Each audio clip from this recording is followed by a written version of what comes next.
We're gonna pull the badge for you. Let me go ahead and drop these here screenshots. What do you mean trade left you? Go home. That was the Inner Saboteur, but it was on the outside. Hey everyone, it's MeraMangle. And Chloe Curiosity. And welcome to another Mangle morning. Woo! Yeah. You got a little kitty. I've got my black cat with me for luck. Does that black cat have 9 lives? Living on the edge, She not actually afraid has to die? 37, but 37? we won't talk about that. So you're like, what, a witch? I'm the witch cat lady from down the street. And I'm giving you Green Lantern. I love it. Because that's what I had left. And he's all about willpower. When we were talking about LATINA ROYALE, when that was coming up, the thing we kept talking about was, well, what about a LATINA ROYALE? Yes. And we willed it into existence. That's what I'm going to say. Yeah. Today, we're going to be doing our selections, wish list that we want to see on the first ever LATINA ROYALE. But before we get into our lists, make sure you go ahead and hit that subscribe button, like the video, and join the Patreon where you can see all kinds of additional content you can't see on YouTube. Plus, you're helping support the channel. Now you can also support the channel by tipping on Venmo, CashApp, or the YouTube thanks, which we'll go over at the end of the video. Okay, so we did 10 queens each, and we're going to start off with our choices from Drag Race Mexico. Also, actually, before we get into that, we should talk about who we think is going to host it, because they said that Lolita and Tyga have not been confirmed. Do we want them to come back for this? I think it could be cool, but also I'm like, is it maybe going to be Valentina? I would love for her to come back. Yeah. Best host runway package of a season ever. Her looks were unreal.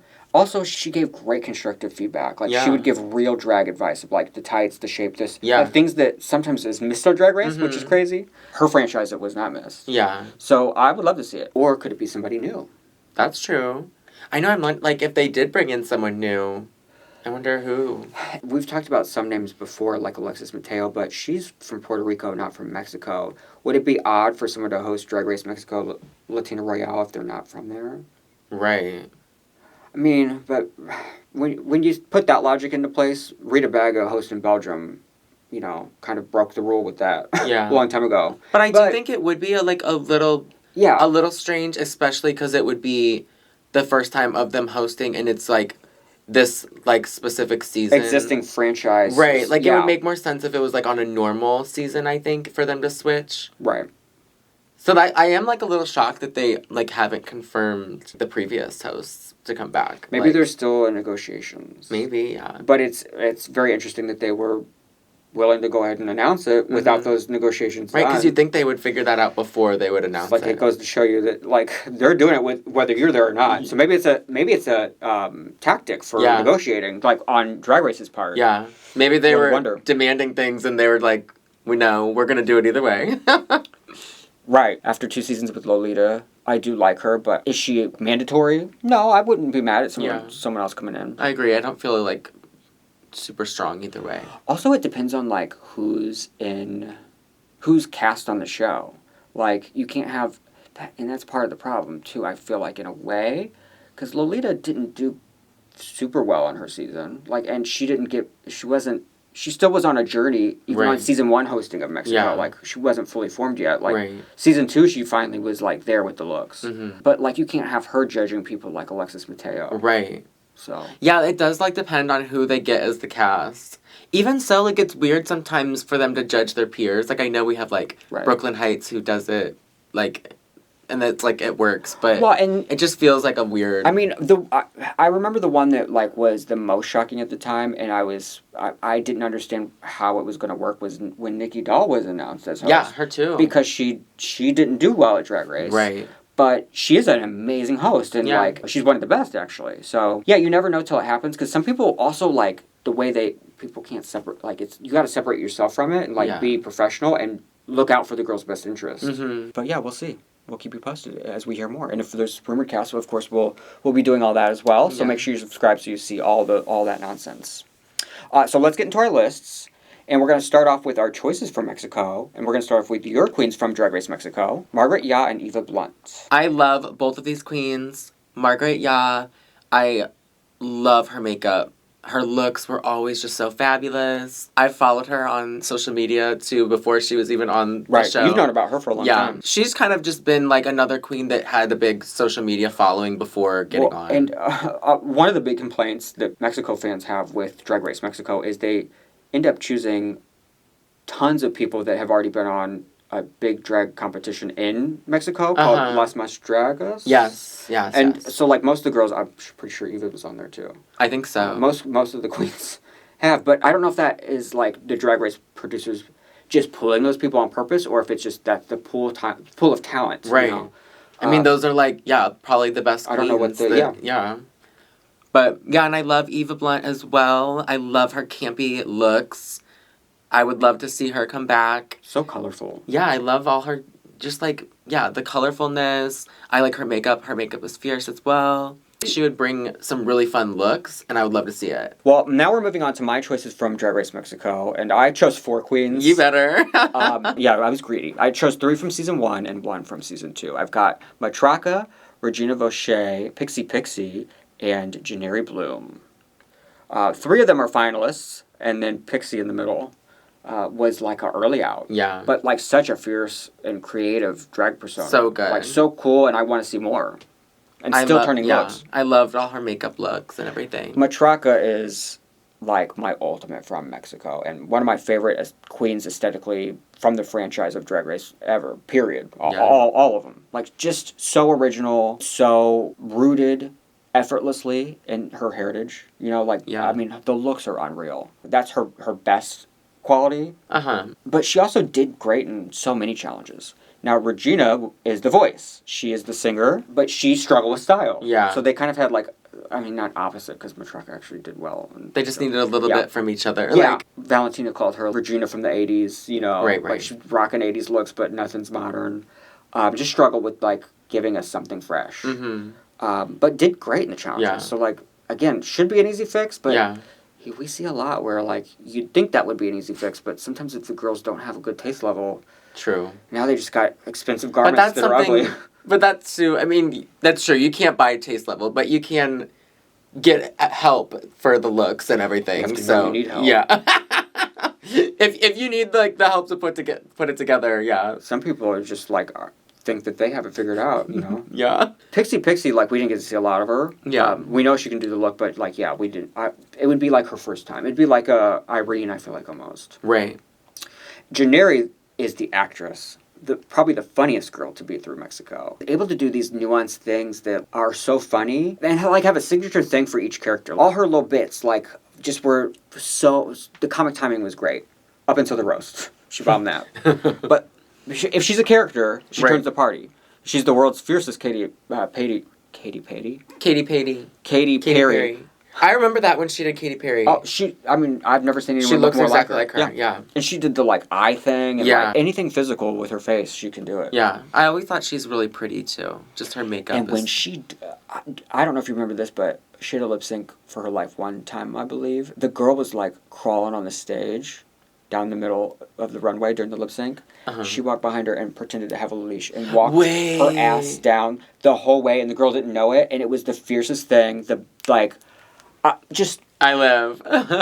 She's a smart bitch. Yes, know? I love that. So smart. And I want more. And also, she was kind of a villain. Like, she was shady. So you need that, too. Right. We need a little drama. Next, we're moving on to our choices from Brazil. I chose 2 queens. I've got Helena Maldita from Season 1 and Adora Black from Season 2. And then you chose Melody Queen from Season 2. Yes.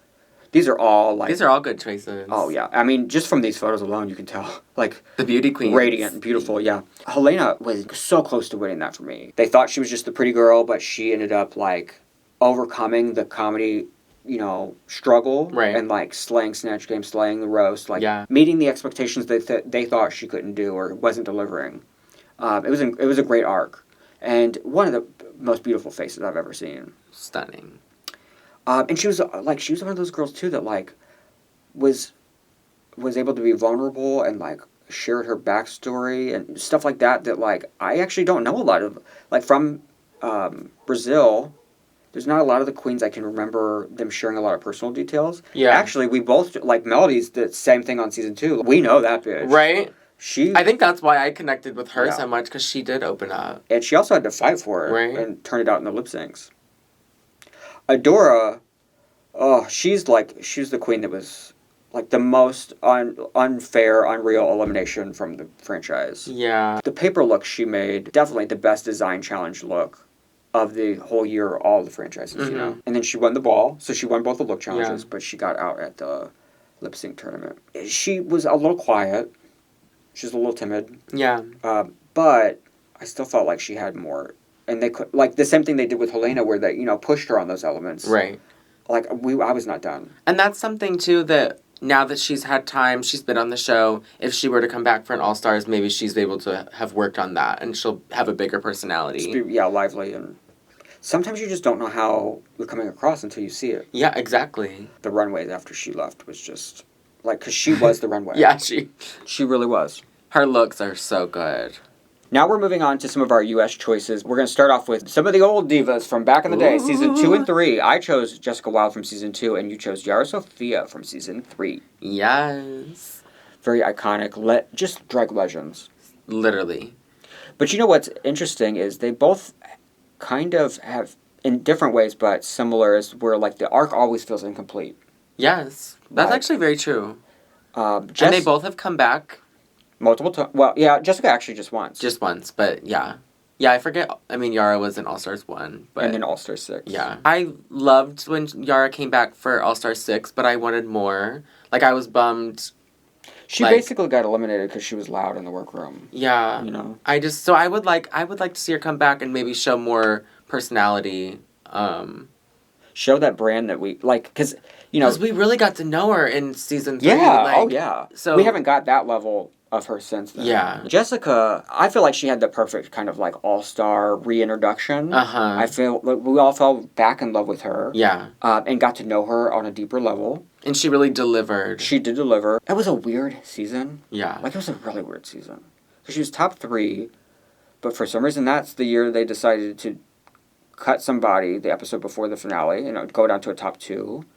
Which, when they were at the top 3 and they did that makeover, they had so many episodes I felt like they didn't even have enough content to fill. Yeah. So that's just weird in general, but that's not her fault. Yeah, she should have been in the finale. I wanted her to be in the finale. I thought she deserved to. Her whole arc throughout the season, like, she did very well. She was consistent. Yes. She delivered.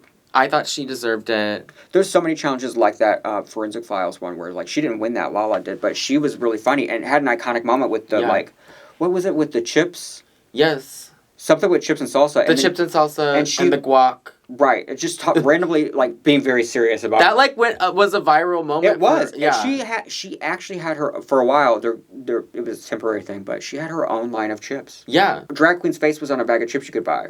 Like, that was... And it wasn't a bag of chips. That was probably, like, one of the most iconic moments. It was, yeah. From that season. Right, because it was quotable and, like, so stupid. It's crazy because she was there almost to the end, but, like, I felt like I still didn't get enough. I know. I agree. Which is interesting, like, how that happens with somebody like her versus, like, when Ginger and Eureka and some of the girls were coming back. Even Alexis Mateo, people were like, that's enough. We feel like we see too much, like... But, like, some girls, like, it's almost like... With some folks, it's because they make it far every time. Yeah. It's those girls, I think. Like, we know what Ginger can do I think that's the thing is when people start to feel like they've been pushed a little, or, like, helped out by production in a way, too. Like... Right. As to where, like, Jessica, I feel like there's still layers to unpeel. Right. And Yara, in a different way, almost like I want a return to form. That's how I feel. Because I think we didn't see that same, like, loving personality that we saw. I think she was probably... focused on trying to, like, reinvent, like, introduce herself to the audience, but I don't know. I mean, I loved her moment with the boobs and all that. Like, she had some funny moments when she came back. But, yeah, I don't know. I wanted more. More boobs. I don't think she even needs them. Like, she was... I don't mean that, but I wanted more from her. Yeah. We have more U.S. choices, but these are some of our folks we picked from the later seasons. So we chose only people from the beginning and the end. But you chose Megami and Mirage from season 16, and I chose Salina Estitties from season 15. Yes. I knew that, but I was trying to not burp. Sisters. Yeah, why Megami and Mirage? Is this nepotism, your personal It might be a little bit of nepotism. But they are both very talented. But they are, like, it's a little bit of that, but it's also, like, I really think the world needs to see them back. We know that they've asked Mirage, like, they asked her to replace Lydia, didn't they?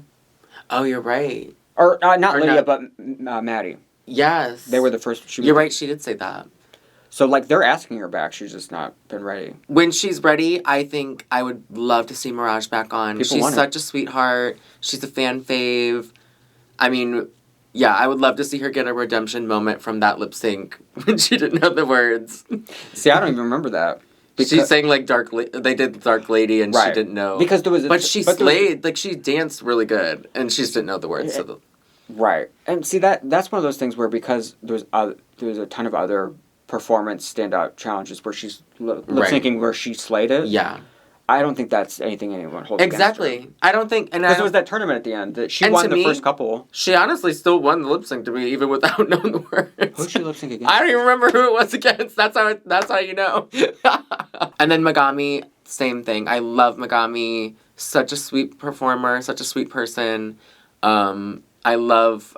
Like, she showed us already when she came back for that lip sync. She showed the fans she has a lot more to offer. Versatility. Yeah. And I would love to see her come back and I mean, she lost to Mera, or to Morphine. Morphine, yeah. Like, she was really close. She that's made still it winning. To, like, she was top two. The last one, yeah. She was top two with her. Like, that's she slayed. She's such a good lip syncer. Whenever she was here in St. Louis, I remember thinking that too. Like, she's just a really good performer. Salina kind of had a similar issue because she's also an incredible lip syncer, but kind of like Megami, where like her interpretation of one of the lip syncs, people didn't understand it, or maybe it was a little off. Yes, because it was the running up that hill for Salina that I was like, we were confused.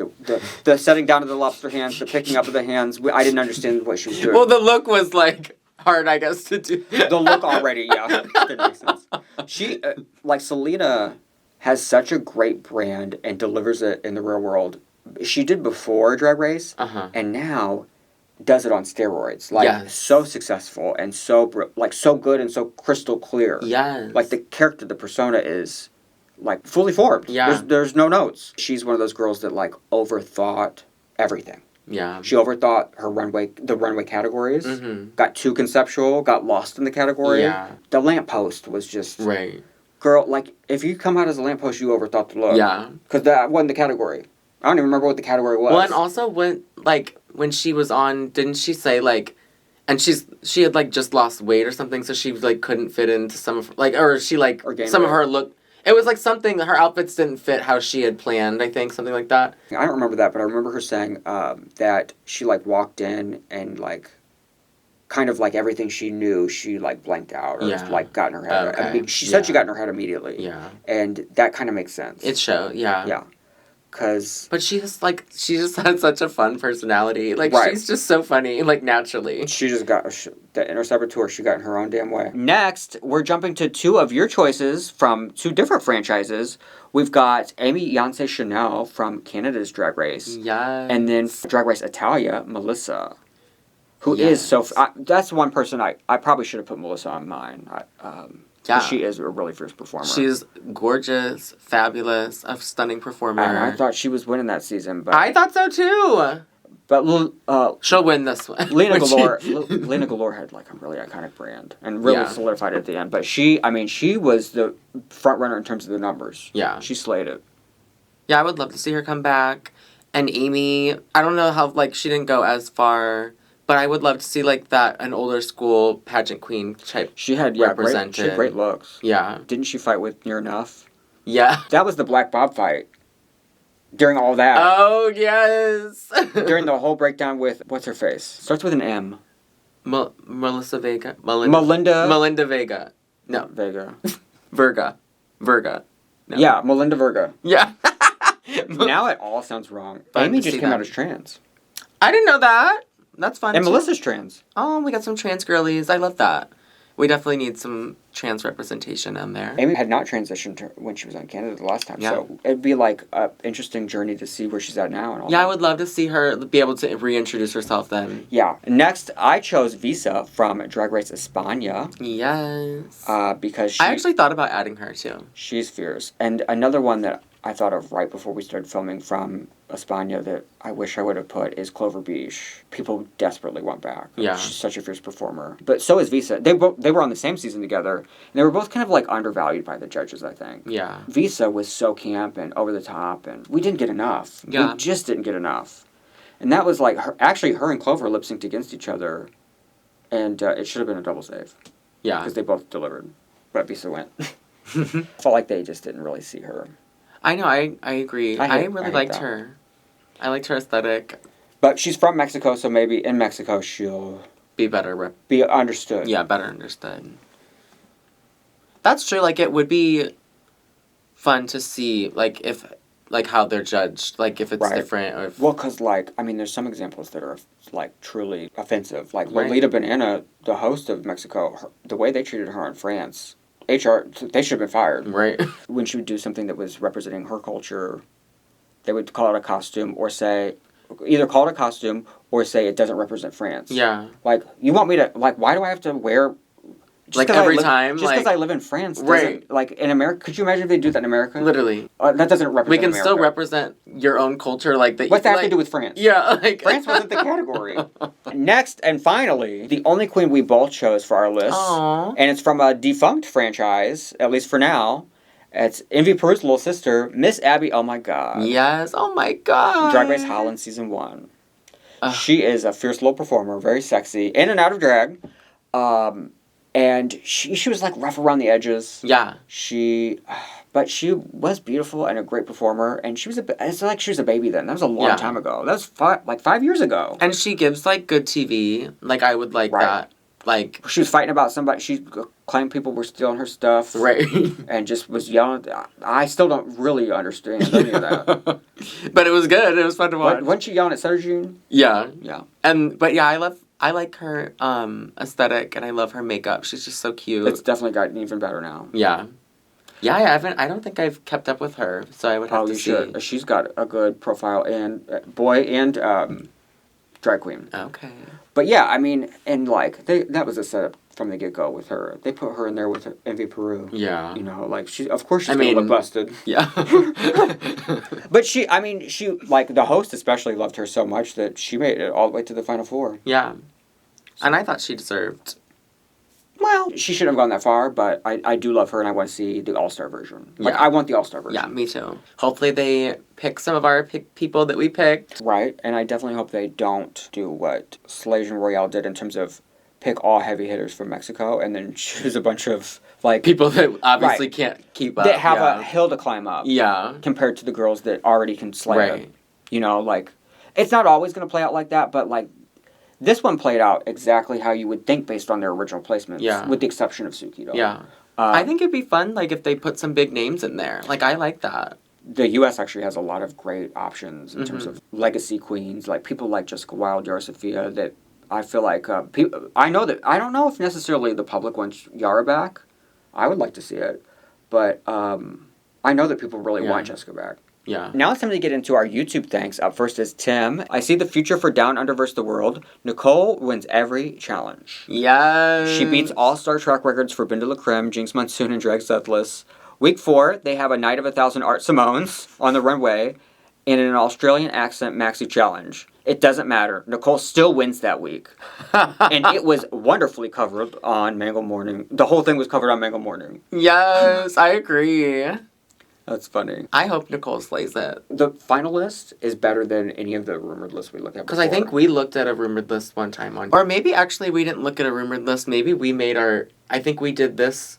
You probably did both. We did the cast wish list. I think you did both. I think. Okay. Because, yeah, all those things happened in quick succession. Yeah. You know, like, everything happened fast. Will said, "Hey, Miss Mangle, glad to see you on my screen every week. I'm a little nervous about Drag Race France Season 4 because Nikki Doll once said that there's barely no drag in France, so it might be a baby queen season. Oh. I'll, of course, still watch. Thank you for the content." From Patreon subscriber Will. That's interesting, because I wouldn't necessarily guess that, because, I mean, think about the quality we've gotten. I will say Season 3 had the curse, and there was a lot more, like, ingenues on Season 3, but the way that girls can, like become fully formed quickly now is just crazy. Right, like, I mean, every year that they have it, people are getting better. And it's the amount of queens in France is probably multiplying like crazy. I'm not worried about that yet. I haven't seen any, like, worry signs of that. And I wonder when Nikki said that. Like, if she said that back on Season 12. Right. Versus, like, now. Now, yeah. Because it's, Yeah, it's different. Like, she said it as the host versus if she said it, like, just talking about even when drag. when she said it as host. I mean, the fact that it has gone on, like, it's gotten 3 seasons, like, I feel like even the probably gonna four, keep growing. including the All-Star one. And like, not season 1, but the other 3 seasons all had live finales. An All-Star live finale. Yeah. I think that's the only one ever, right? Live finale for All-Stars. Yeah, oh, you're right. And they had Lady Gaga Gaga pop up. And Alyssa Hunter for some reason. It's like she just happened to be in France. What's funny is the year before that, it was like Jackie Cox and Jan. They just like, but they did Just this random people. almost the same thing where they just came on stage and go, Yeah. in full drag. Yeah.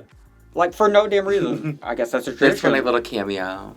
Like, but like you could also have them say something. Right. Have them, like, present an award or something, like. There's something you can use them for, yeah. Because that finale is also long and drawn out. Right. That's actually one of my pet peeves with, like, probably the only pet peeve with France. That was a really long, drawn-out finale. And it's, like, the only time I don't like Nikki.